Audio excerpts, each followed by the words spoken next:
ছিলাম অপু, ও তোর ব্যাপারে একবারের জন্য কিছু বলেনি। বললে আমি তো জানতাম। আর তার চেয়েও বড় কথা, শুনে নে, তার চেয়েও বড় কথা, ও যদি তোর ব্যাপারে বলতো অপু, বাড়ির লোক আমাকে চেপে ধরতো, কিন্তু এরকম কিচ্ছু হয়নি। কিছুই যদি হয়নি তাহলে ওকে আটকে রেখেছিলি কেন? তাই না, তোরা সবাই মিলে ধরতে আমাকে বেরোলি, কিন্তু কই, ও তো এলো না। তাহলেই বোঝো তোর ব্যাপারে কতটা সিরিয়াস। ও যথেষ্টই সিরিয়াস, তোরা ওকে আটকে রেখেছিস বলেও আসতে পারেনি। আরে অপু, আমার কথাটা বোঝ। শোন, তখন তো নিচে এত অশান্তি হচ্ছিল, এত হুলস্থুল হচ্ছিল। ও যদি সত্যি তোর ব্যাপারে সিরিয়াস হতো, ও তো কিছু বলতো, ওপর থেকে চেঁচাতো। কিন্তু ওর গলার আওয়াজ কি একবারও পেয়েছিলি? কি রে, পেয়েছিলি তুই ওর গলার আওয়াজ? কি এখন তো বল, পাসনি তো কোনো গলার আওয়াজ? আচ্ছা আচ্ছা আচ্ছা, ঠিক আছে ঠিক আছে, তোরা এবার চুপ কর, প্লিজ চুপ কর। অপু, অপু দেখ, বোঝার চেষ্টা কর, এটা তোর বিয়ে থা করে সংসার করার বয়স না। তুই পড়াশোনা শেষ কর, দিদির কাছ থেকে কাজ শেখ, তারপর না এসব ব্যাপারে জড়াবি। অনেকক্ষণ ধরে অনেক আলোচনা হচ্ছে, অনেক অভিযোগ হচ্ছে, আর নয়, প্লিজ আর নয়। তোমরা সবাই এবার যে যার ঘরে যাও। মা প্লিজ, তুমি তোমার ঘরে যাও।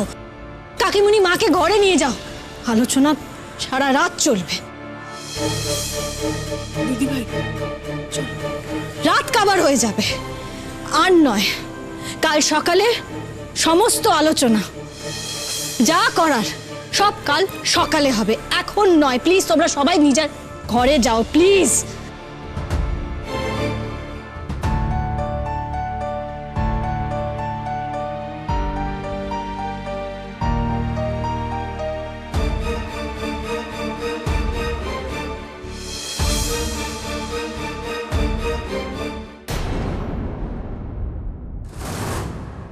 দিদি,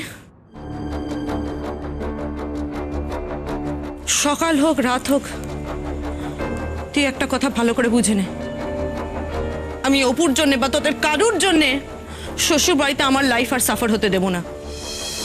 এই কথাটা তোরা সবাই মাথায় রাখিস।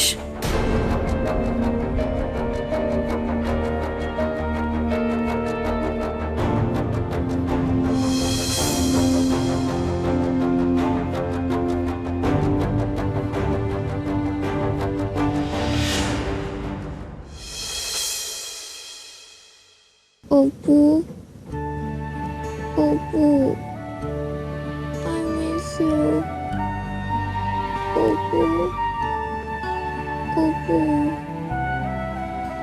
অপু।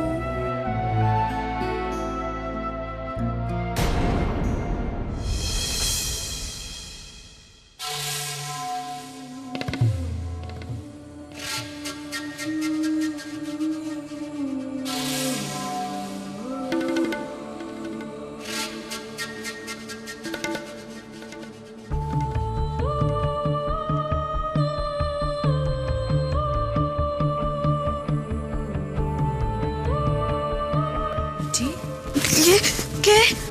আস্তে আস্তে, আমি শ্রেয়া বৌদি। তুমি খুব ঘাবড়ে গেছো তাই না? জল খাবে? না, কিন্তু তুমি আমার ঘরে এসছো কেন? ও, তুমি আর সবার মতো একই কথা বলবে তো, যে আমার অপুকে ভুলে যাওয়া উচিত, ও এই বাড়ির যোগ্য নয়। ওর কি যোগ্যতা আছে চ্যাটার্জি বাড়ি মেয়েকে বিয়ে করার? আর ও যদি বেশি বাড়াবাড়ি করে, তোমরা ওকে মেরে ফেলবে, তাই তো? ইত্যাদি। চুপ, আস্তে বুঝি, আস্তে কথা বলো। কি করছো বলো তো? কেউ শুনে ফেলবে তো, জেনে যাবে আমি তোমার কাছে এসেছি। তুমি কেন এসছো? চলে যাও এখান থেকে। তোমাদের এই একঘেয়ে কথা আমার শুনতে আর ভালো লাগছে না। আর আমি যদি বলি আমি একঘেয়ে কথা বলতে আসিনি, অন্য কিছু বলতে এসেছি।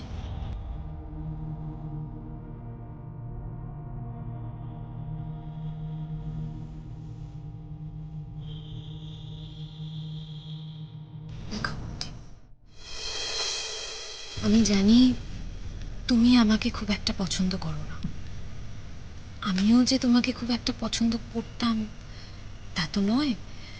তবে তোমার ভালোবাসার এই লড়াইটা দেখে আমি সত্যি খুব মুগ্ধ। ইয়েস, তুমি যেভাবে রুখে দাঁড়াচ্ছ, দৃঢ়ভাবে নিজের কথাগুলো বলছো, আমার সত্যি খুব ভালো লাগছে বলতে।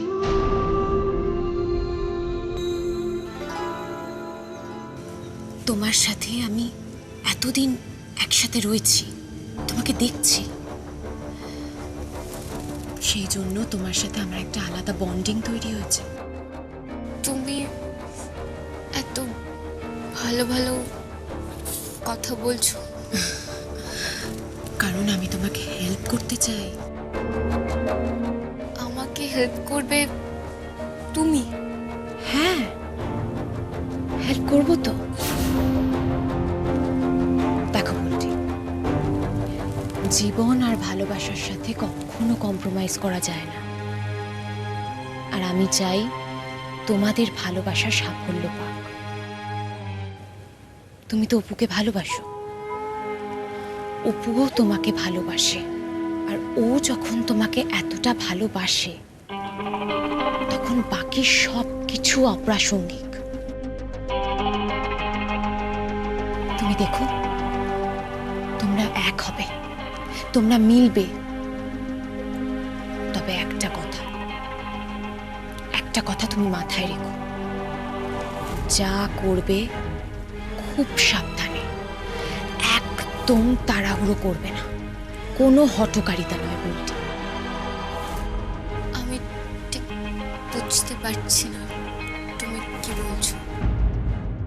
বলছি, যদি নিজের ভালোবাসার মানুষের সাথে সারা জীবন কাটাতে চাও, তাহলে খুব বুদ্ধি করে কাজ করতে হবে। একদম তাড়াহুড়ো না করে ঠান্ডা মাথায় ডিসিশন নিতে হবে, স্টেপ বাই স্টেপ তারপরে এগোতে হবে। বুঝতে পেরেছো? স্টেপ? হ্যাঁ, সেটা তো নিতেই হবে, না হলে তুমি তোমার মনের ইচ্ছে পূরণ করবে কি করে? আর তার জন্য কিন্তু যথেষ্ট সাহসের দরকার। আর সেই সাহস তোমাকে নিজেই নিজের মন থেকে জোগাড় করতে হবে। বুঝেছো? তুমি ঠিক কোন স্টেপের কথা বলছো আমি বুঝলাম না। সেটা সঠিক সময় আসলে ঠিক বুঝে যাবে। তুমি একদম চিন্তা করো না বুলটি, আমি তোমার পাশে আছি।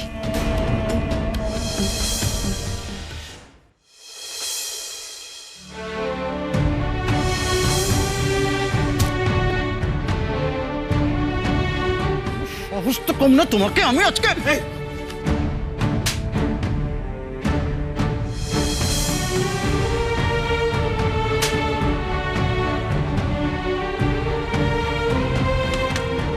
অপু, জেগে আছিস?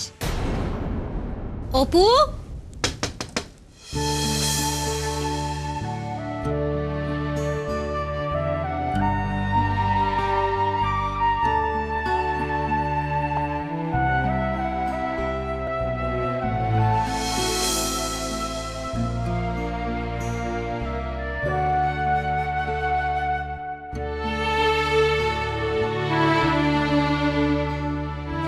অপু,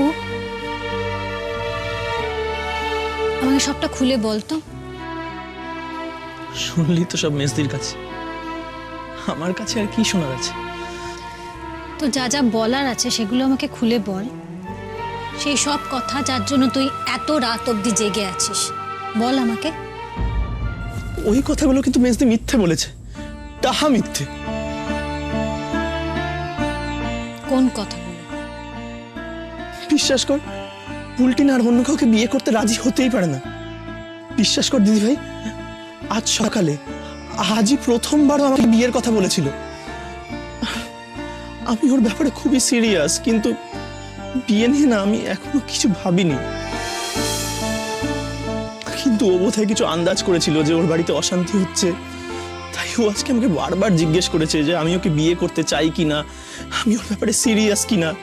আর জানিস, আমি যখন ওই ব্যাপারটা নিয়ে মজা করলাম না, ও কিন্তু খুব রেগে গেছিল।